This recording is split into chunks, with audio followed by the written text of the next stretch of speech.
Don't be too salesy. Don't be aiming at selling. Nobody likes to be sold anything, I'll tell you that right now.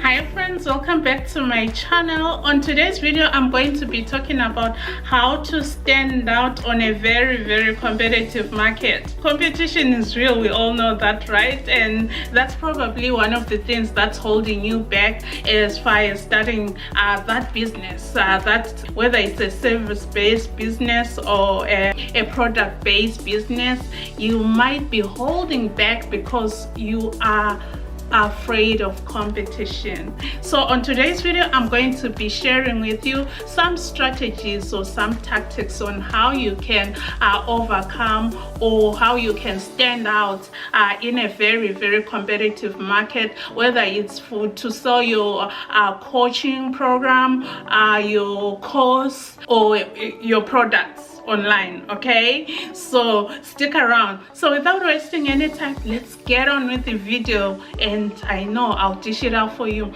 So on today's video, I'm going to be talking about how you can be a magnet and attract the right clients and the right customers for your products.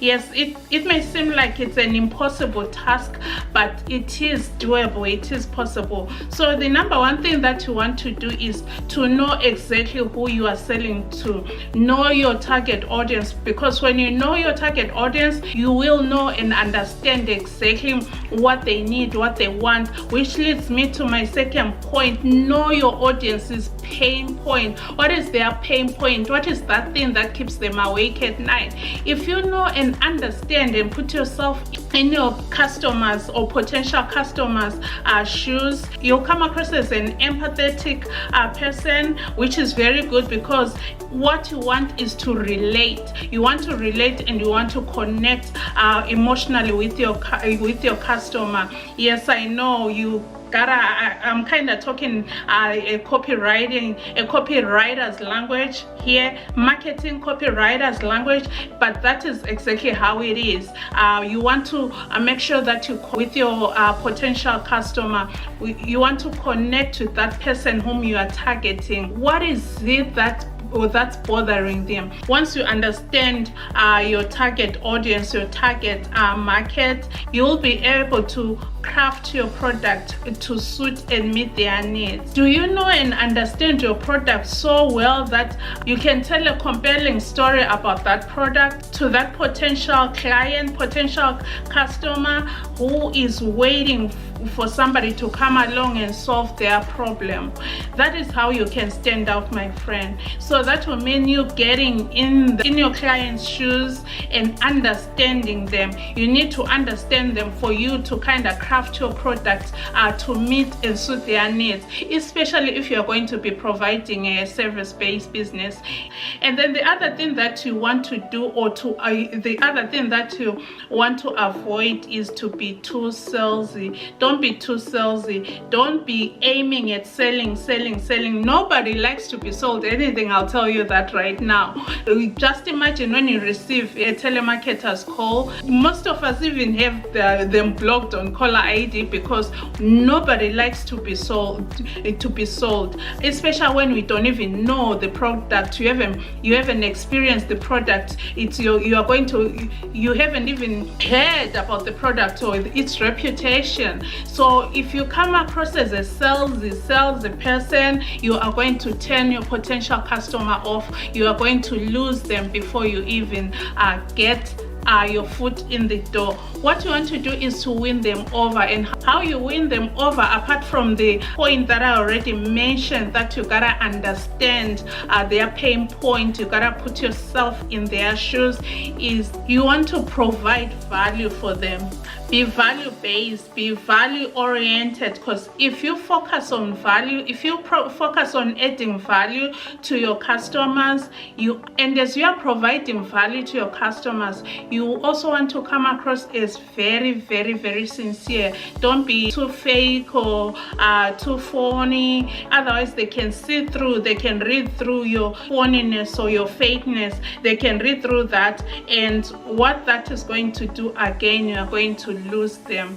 After you identify who your target audience is, then you have to know where to find them. Once you know where to find them, you are going to spend more time in the social media platform where your audience is. For example, if you are targeting mostly stay-at-home moms, like if you're targeting mostly stay-at-home moms, most of them you find them on Facebook. They love Facebook. If you're targeting millennials, most of them hang out on Instagram. You will find them on Instagram. If you are targeting the professionals, then you know you are going to find them on LinkedIn. And if you are targeting stay-at-home moms, you can also find them on Pinterest. So you can create a Pinterest business account.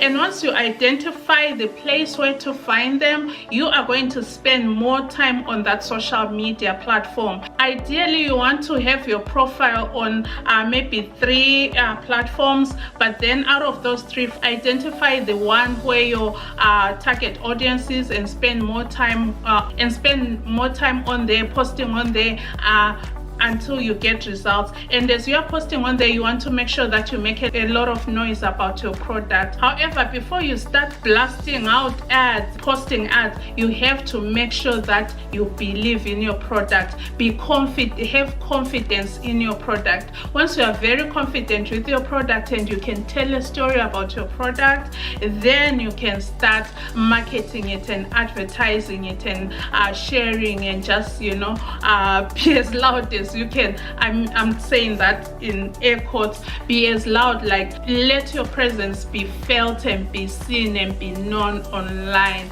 and that is how you are going to draw attention to your potential audience, and they are definitely going to want to try you out. And once they try you out, say if it's an e-commerce product, once you get that sale, my friend, you know what I always say, make sure that your presentation is second to none.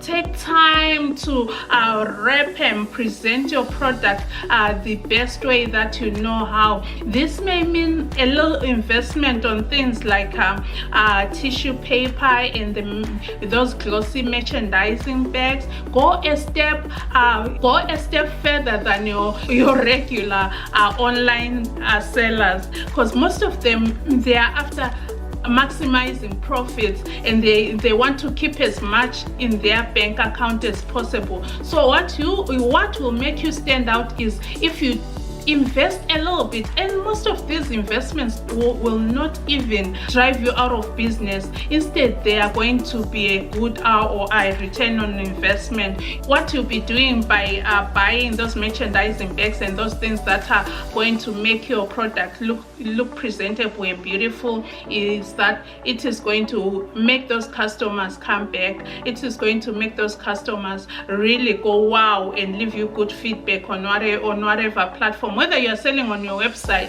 have a way in which they can kind of come back and give you some kind of review. This way it will increase buyer confidence for those potential customers that will just be discovering you. So you want to make sure that whatever you do, you have a way in which these customers that you have won, and you have that chance to present your product to, that they have an opportunity to come back and leave you a review. In some instances, you may have to send them a message or an email and say, hey, I appreciate your business.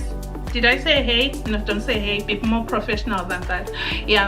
Say thank you so much for your business. I sincerely appreciate it, and I want to know what you think about the product. If you are satisfied and happy, please go ahead and leave me a review, and those reviews are going to collect, and they are going to bring you more and more customers. So I thought I would just stop by here today and just drop some nuggets here and there. Don't be afraid of competition. Competition is for real, and at times competition can be good. You know why? Because if you are doing something like YouTube, and thanks to Sean Khan, I learned this from him.